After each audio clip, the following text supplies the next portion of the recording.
Alright. Okay, to be before we were interrupted. By direct niya. By direct JR.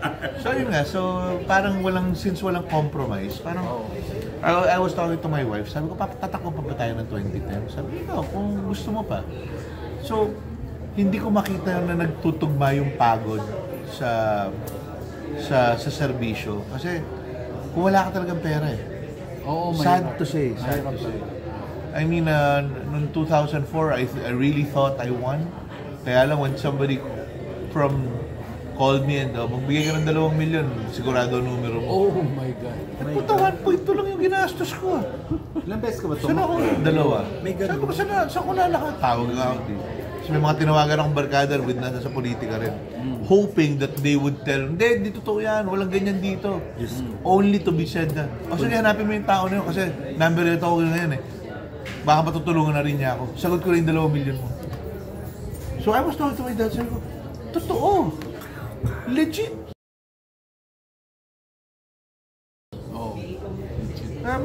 Well, I don't want to name names, pero yun yung storya.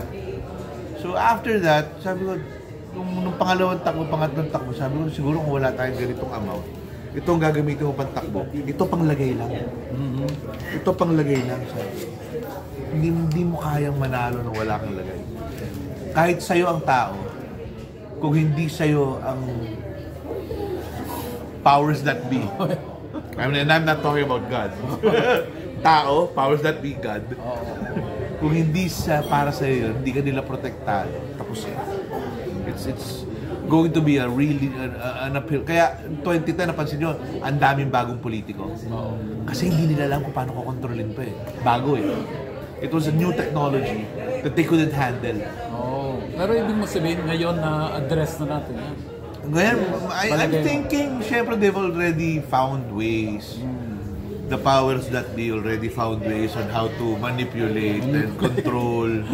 And I don't know, ayoko magsalita. Sorry, Pilipino lang ako. Pilipino akong naagrabyado. So anong masasabi wala naman natatalo dito. Lahat kami nadadaya eh. Tatakbo ka ulit? No. So anong masasabi mo bilang isang Pilipino? Well, bilang isang Pilipino, I think it's about time that we gave chances dun sa mga talaga may puso for the masses and not to amass. I've met so many politicians na sa kwentuhang private kwentuhan lang doon nagkakaalaman ko na talaga yung puso nila. So you'll be talking to politicians that disheartened kasi they have the money, they have the ganito, they have the ganyan, but they don't have the people. Kasi siniraan ng kabilang partido with more money than them. And then I would have naman some politicians na eager beavers kasi mga baguhan that they want to serve so much, hindi ko ngayon maibigay yung darker side. Kasi ayokong mamatay yung passion nila, yung flame ba? Ayaw mo, kasi public service eh. You're talking about mga artista na tumatakbo? Artista, normal na tao, industrialist, businessman. Hindi, I go around kasi rescue instructor ako eh, so I get to train a lot of people. So since I can't serve sa public office, I serve ngayon in a different way. Wala akong red tape. You know, I train volunteers. Ano yun? Saan yun? Sa lahat. Navy Reservist. Ngayon, Navy Reservist ako. Pero before that, rescue instructor ako. Naging FEU NSTP professor din ako. So ano yun? Private or... Private organization siya. Nakasali ako. But we train volunteers. Ako din. Dalawa. So what we do is, halimbawa, yung nagpa-train sa amin na private entity, sisingil kami doon. Kasi private entity ka eh. At saka lisensyado to eh. Pero yung kinikita namin doon, we donate to the volunteers. First aid kits, libreng training, libreng pakain, and then we train them, we empower other people. We see that very active ka sa mga sa ganun talaga. I've been doing it for the past 10 years. You know that. I've been doing it for the past 10 years. Public service ba yan? Or public service siya mag-diffuse ng bomb, di ba? Marunong ka. Tinuruan kami, pero hindi pa ako nagdi-diffuse ng bomb. Tinuruan lang kami. Pero hindi mo pa na-attempt? No, ang mas nag-concentrate ako rather than diffusing a bomb is to profile a bomber. Tatlong kape, ate. Mas pinag-aralan namin on how to profile a bomber. Okay. Kasi mas importanteng maging deterrent ka na isa sa mga mata ng EOD kesa ikaw mismo yung, hindi mo naman talaga lalapitan eh. Wala akong nakita taong apat ang bayag para lapitan ng bomba eh.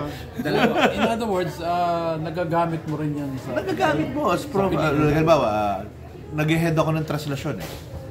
Nag-head ako ng rescue sa... I sometimes am the rescue ground commander for segments ng Quiapo, translasyon. Under of course, under ako sa Quiapo na church. So we will be deployed and I would teach yung mga taong under ko on how to profile. Ganito yan. Quick briefing lang. If you see somebody na ganito, quick profile, report sa akin. And then we'll report to the proper authorities. Sila na ang bahala. Siguro mga 4 years ago, before the I think it was my last translation before the COVID. Sa amin nahuli yung third bomber. Sa segment ko nahuli yung third bomber. Yung unang 2 bombs nakuha sa Quiapo Church. Well, ngayon siguro pwede ko na sabihin kasi tapos na yun eh. Thank you po. Pero yung mga dati kasi nag-hush yun eh. Kailangan hindi malaman eh. Kasi baka mamaya may contingency plan yung mga bombers at nalamang nahuli na sila, i-trigger kung ano man yung hindi pa namin kontrolado. So may mga ganung protocol. Galing eh. May mga ganung protocols eh. And if you think about it, hindi ka talaga pwede madaldal pag national security. Kasi syempre, ganun ba, na-control nyo pala na, kaboom. Saka it could cause panic. There you go, mass hysteria. Yeah, it's true. Ay, meron nga pala akong pahabol, hindi ko pa natapos. Sige. Kakapanalo lang ng iyong kapatid diba? sa Fantasporto International. Susunod ko na yan. Ilang beses, no? Ilang beses. Anong reaction mo dito sa Fantasporto? Pucha. International. Well, she wasn't here when hindi namin ma-celebrate na magkakasama kami. So we've yet to celebrate. Actually, I'm not sure nga if she's in the Philippines right now. Andito na. Andito na. Mas alam mo ba? Mas alam Hindi, ba niya? nakita ko lang nag-post siya. Kasi hindi kasi, ang alam ko kasi, after degustasyon niya, aalis siya uli for another festival. Houston. There you go. Houston. Sabi ko sa'yo, aalis uli. So hindi ko alam kung gaano siya katagal doon o isasabay niya yung bakasyon ng pamilya niya. Kasi sometimes, para makamura sila, syempre, sagot ng producer yung ano niya. Ang kukunin lang niya, mga bagets niya. Di ba? Silang dalawa na lang may... Pag nanalo ang kapatid mo ngayon, nagugulat ka pa ba? O sanay ka? I am thankful that finally she's recognized with the talent that she's been blessed with. Dati pa naman may Cairo na siya, ha? Pero Tagal na ulit. Iba Iba yung ngayon. feeling na lumalawak yung mundo ng kapatid ko. Over the years. Diba? kasunod-sunod. Nare-recognize niya yung talent niya. And at the same time, whether she's conscious about it or not, she's opening doors. She's opening doors for local actors. Kasi naiintriga, bakit siya magaling? Saan bansa ba galing yan? Sumubok nga kayo ng artistang galing dyan. Pilipinas. Diba, kung hindi siya available, maghanap nga kayo ng iba. No, she's opening doors. Literally, the floodgates are open right now for Filipino actors making it internationally because she is one of the few actresses that transcended into the international Cairo, scene. dalawa lang sila ni Nora Honor, di ba? Diba? So, nakaka-proud. Both as a brother, pero I'm prouder as a Pinoy. Yes. Diba? Iba yung dala niya ng flag doon. Nagkaroon ka na ng award, Jeff? Almost lang ako for Best Supporting ng Kapag Langit ang Humatol. Nomination. I think that was FAMAS. Saan nila yung Gordon Ramsay? Ikaw, may ka din magluto. Nainggit ka ba na siya nakalapit kay Gordon? Ito maganda niyan. She was supposed to surprise me. Kasi the night before lang itinawag sa kanya yun. Paano surprise? Kasama ka dapat. Dapat isasama kasi you're only allowed 10. Magaling kong magluto din eh. Kaya lang. Magluto? Magaling magluto niya. Pati ko pa natitikman. Dapat tayo, siguro sa ano natin. Mag-invite ka naman ng dinner. Or Sa set natin, magpapaset up ako. Tapos dapat sa surprise ka niya.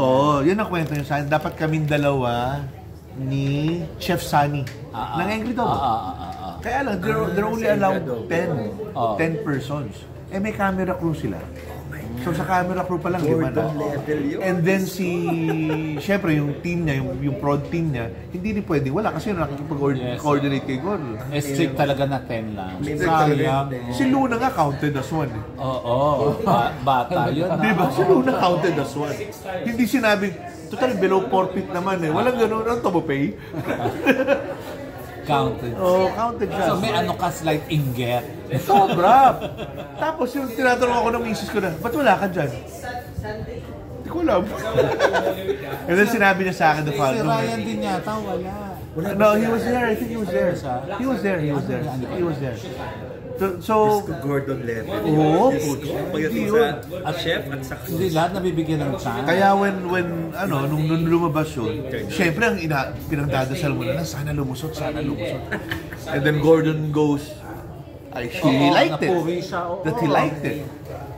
Tapos, and then sabi nga niya yung jacket, di ba? Pero the jacket, I knew hindi mapupunta kay Bunso. Kasi she already had that status eh. So she didn't need it. Hindi rin mananalo yung head chef niya. Si Ninong Ray naman, pinaglaruan lang si Gordon. Oo, napintasan Diba? na si Ray. Napintasan pa si Ray. So alam namin, bibigay niya yun sa isang Ninong estudyante. Ray ha, yung chef. Hindi si Ray. Kaya alam namin na mapupunta yung jacket dun Wala sa ba ni Juday? Ninong culinary Ray ang student. pangalan. Kasi syempre kailangan nilang i-build yung fire. Kailangan nilang i-build yung confidence ng bata to be another Gordon Ramsay, di ba? Hindi ka ba nag-restaurant business? We did. Di ba Carabana? yeah. Carabana Oo. sa Kilimanjaro.